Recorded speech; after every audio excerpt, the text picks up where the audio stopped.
নমস্কার বন্ধুরা, সুনিতার হেসেলে সবাইকে স্বাগত। আজ আপনাদের সঙ্গে শেয়ার করব পটলের একটা নিরামিষ রেসিপি, দুধ পটল। গ্যারান্টি দিয়ে বলতে পারি যে কোনো নিরামিষের দিনে যদি এই পটলের রেসিপিটি থাকে তাহলে কিন্তু খাওয়া নিয়ে আর কারোর কোনো কথাই থাকবে না।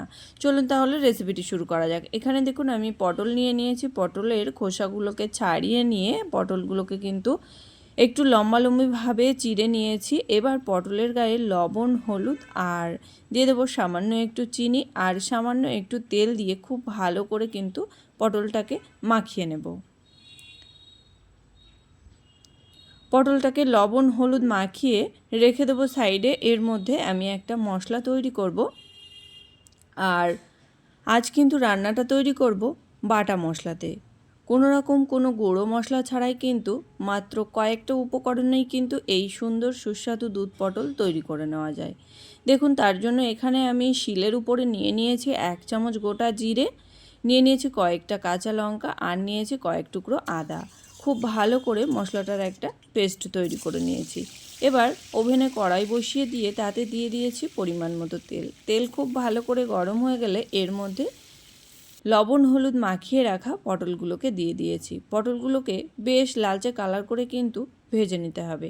পটল ভাজতে ভাজতেই যাতে সেদ্ধ হয়ে যায় সেই রকমভাবেই কিন্তু পটলটাকে ভেজে নিতে হবে। এখানে দেখুন পটল কিন্তু খুব সুন্দরভাবেই ভাজা হয়ে গেছে। পটলটাকে তুলে নিয়েছি।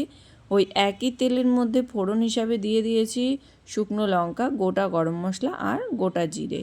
ফোড়নটাকে একটু ভেজে নিয়ে ফোড়ন দিয়ে সুন্দর গন্ধ বেরোলে এর মধ্যে বেটে রাখা আদা, কাঁচা লঙ্কা, জিরের পেস্ট দিয়ে দিয়েছি। দিয়ে দেবো সামান্য একটু জল মশলাটাকে খুব ভালো করে কষিয়ে নেওয়ার জন্য। এবার এর মধ্যে দিয়ে দিয়েছি স্বাদ অনুযায়ী লবণ, দিয়ে দেবো পরিমাণ মতো একটু হলুদ গুঁড়ো আর দিয়ে দেবো সামান্য একটু লাল লঙ্কার গুঁড়ো। খুব ভালো করে সমস্ত মশলাটাকে কিন্তু মিশিয়ে নিয়েছি। এবার এর মধ্যে দিয়ে দেবো একটু চিনি, আবারও সামান্য একটু জল দিয়ে মশলাটাকে কিন্তু খুব ভালো করে কষিয়ে নেব। মশলার কাঁচা গন্ধ চলে যাওয়া পর্যন্ত মশলাটাকে কিন্তু খুব ভালো করে কষিয়ে নিয়েছি। এবার এর মধ্যে দিয়ে দিয়েছি ভেজে রাখা পটলগুলোকে দেওয়ার পরেও কিন্তু আবারও এই মশলার সঙ্গে 4 থেকে 5 মিনিট মতো মিডিয়াম আঁচে একটু কষিয়ে নেব। পটলগুলোকে বেশ 4 থেকে 5 মিনিট মতো সময় নিয়ে মিডিয়াম আঁচে মশলার সঙ্গে খুব ভালো করে কষিয়ে নিয়েছি। এবার এর মধ্যে দিয়ে দেব হাফ বাটি পরিমাণে দুধ। এখানে আমি হাফ বাটি জলের মধ্যে আমি 4 চামচ মতো আমল দুধকে খুব ভালো করে গুলে নিয়েছিলাম, সেই দুধটা এখানে দিয়ে দিয়েছি। খুব ভালো করে মিশিয়ে নিয়ে ঢাকা দিয়ে রেখে দিয়েছিলাম 5 থেকে 7 মিনিটের জন্য মিডিয়াম আঁচে। ফিরে এলাম প্রায় 5 থেকে 7 মিনিট পর।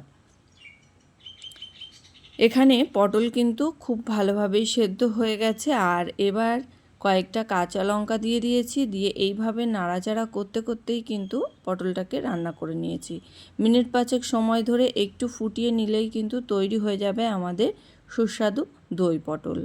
এটা বানানো কিন্তু খুবই সহজ আর ঘরোয়া মশলায় মাত্র কয়েকটি উপকরণেই কিন্তু এই সুস্বাদু দই পটল তৈরি করে নেওয়া যায়।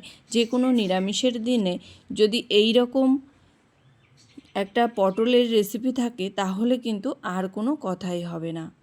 তাহলে বন্ধুরা, আমার এই সম্পূর্ণ নিরামিষ দুধ পটলের রেসিপি আপনাদের কেমন লাগলো অবশ্যই কিন্তু কমেন্ট করে জানাবেন। যদি ভালো লেগে থাকে তাহলে একটা লাইক করবেন আর সাবস্ক্রাইব করে পাশে থাকার অনুরোধ রইল। আজকের মতো এই পর্যন্তই। আবার দেখা হবে নতুন কোনো রেসিপি নিয়ে। ভালো থাকবেন, সুস্থ থাকবেন। ধন্যবাদ।